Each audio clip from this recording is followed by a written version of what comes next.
Assalamu alaikum and welcome back to another video. In this video, we are going to discuss about cell cycle and its regulation. So in the previous video, we have already discussed about the process of cell cycle. We studied about the different phases and we studied the process of mitosis and meiosis and how they are different from each other. Now let's understand the underlying mechanism or how the cell cycle is regulated and what are the different kinds of the proteins which are involved in this process. Now, Now, what dictates that a cell it has to undergo division, or how it will dictate that now the cell it has to go from one stage of the cell cycle to another stage. So it all starts when a signal comes. So a signal comes, it binds to its particular receptor, and then what happens is a signaling cascade starts. And this signaling cascade it culminates in the production of certain molecules which are called as the mitogens. Okay, so what happens is in the first phase, let's start from the initially we start from the G1 phase of the cell cycle. Now there are two important factors. So one is an E2F. It's a transcription factor. It binds to the DNA. Now this E2F, it's here you can see this retinoblastoma. It's holding the E2F and it's inhibiting its function. Now what happens is once the signaling cascade is started, it leads to the production of the cyclins because we know that cyclins they are produced and then degraded as per their usage. So in the G1 phase of the cell cycle, we know that here we have the CDK4 and 6 and the cyclin D is involved in the G1 phase. So cyclin D, when this cyclin D, you can see these are the growth factors here. This is cyclin D and CDK4 and 6. Now this, it will phosphorylate the retinoblastoma. Once the retinoblastoma is phosphorylated, it leads to the freeing of the E2F factor. Now E2F, it's not in contact with the retinoblastoma, it will bind and carry out its function. Now its function is, it's a transcription factor, it will enhance the production or it will help in the production of certain other cyclins, that is the cyclin E or cyclin A gene. Now, both of these, cyclin E and cyclin A, they are involved in the S phase and G2 phase of the cell cycle. Now, you can see once the mRNA and the production of cyclin E and A starts, the cell it will now enter into the S phase, and likewise the duplication of the centrosomes will take place because now cell it will have to initiate the process of entering from G1 into the S phase.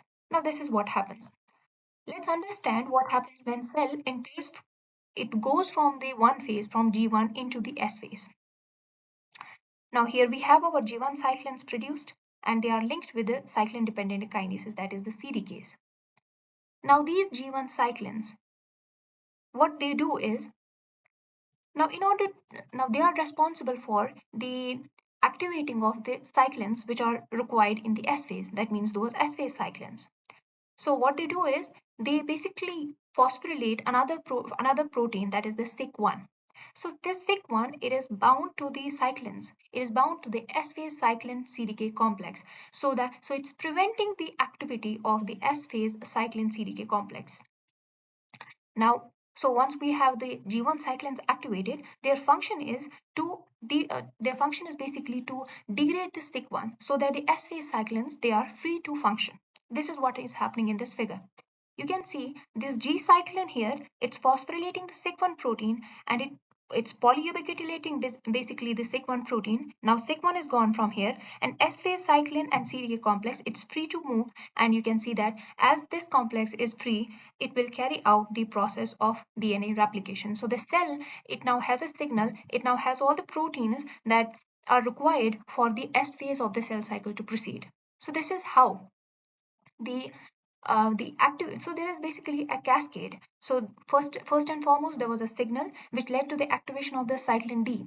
The cyclin D here was generated in the G1 phase of the cell cycle. Now the function of cyclin D is to activate those cyclins which are involved in the S phase. This is what we saw here. Now see here, what will happen is the DNA replication it will proceed because all the required machinery, all the required proteins, that is the S phase cyclins and CDKs, they are now available and the cell it can enter into the S phase and it can start the process of DNA replication. Now let's see ahead.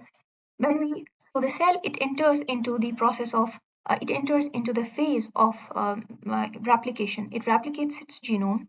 It enters into the G2 phase.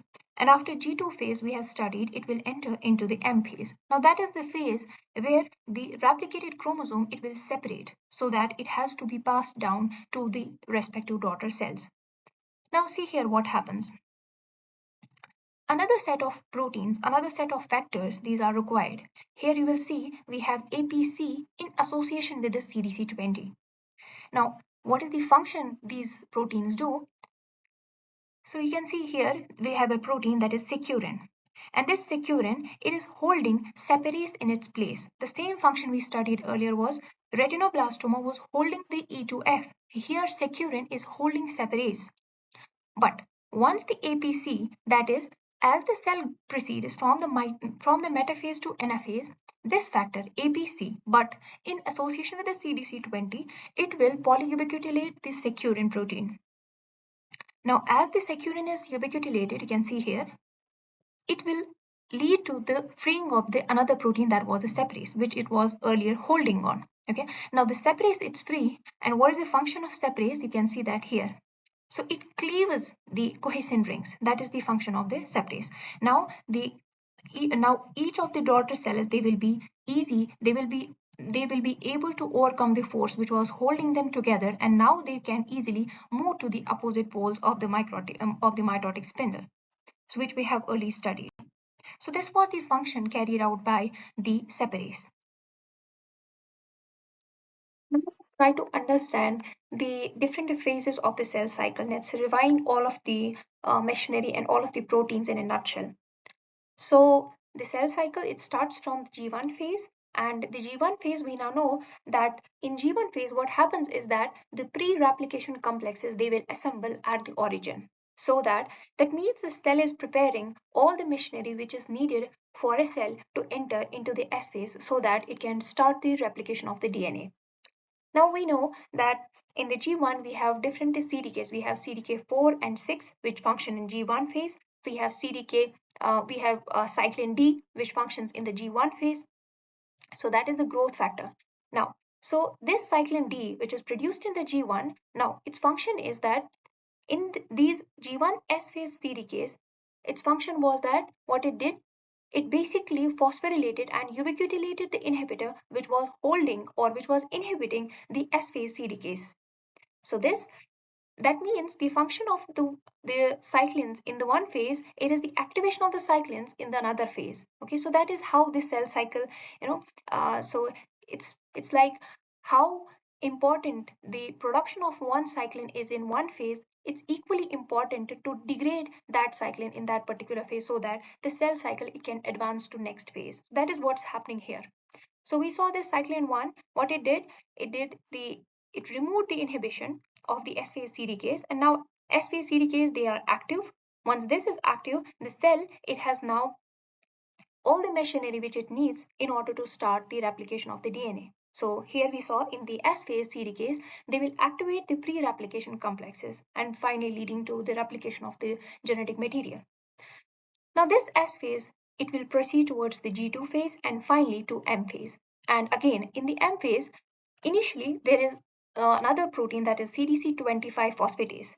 So these are very important in order to activate the early mitotic events. Again, when the cell, it moves towards the M phase, now we have different phases in the M phase, starting from the prophase, in which we have early studied how the nuclear membrane, it begins to disintegrate, the organelles, they begin to disappear, and this is what happens. So after the prophase, we have the metaphase. So in the metaphase, you can see that all of the cystic chromatids, they are now aligning in one single plate, and this is the phase where you will find the chromosomes, they are most condensed. Now, there are two another important proteins, that is APC and CDC20. These two proteins, again, so here these two proteins, what they do is they degrade the securin complex. So this securin, it was holding the separase protein. And the function of separase is that it helps to overcome the force which is holding the cystic chromatids together. So if now APC, if this complex APC CDC20, it is degrading securin, So securin, it sets separase free, and now separase, it can perform its function here, and you will see the sister chromatids, they are moving towards the opposite poles. Now once this process is done, cell is now in the anaphase, it proceeds towards the telophase. The phosphatases, that means again the APC, it's in activity, but here APC, it is in association with CDH1. What it does, it degrades the mitotic cyclins. So if you see that in each phase the cyclins, they are produced they are produced de novo, and in the next phase they are degraded. So that means it's equally important, their degradation is equally important as is their production for the cell cycle to move from one phase to another phase. So this is what happens here. So after telophase, the cell, it undergoes the cytokinesis, and this is how we get the two cells with the genetic material. Now, so this is the crux of the proteins which are involved in this cell cycle.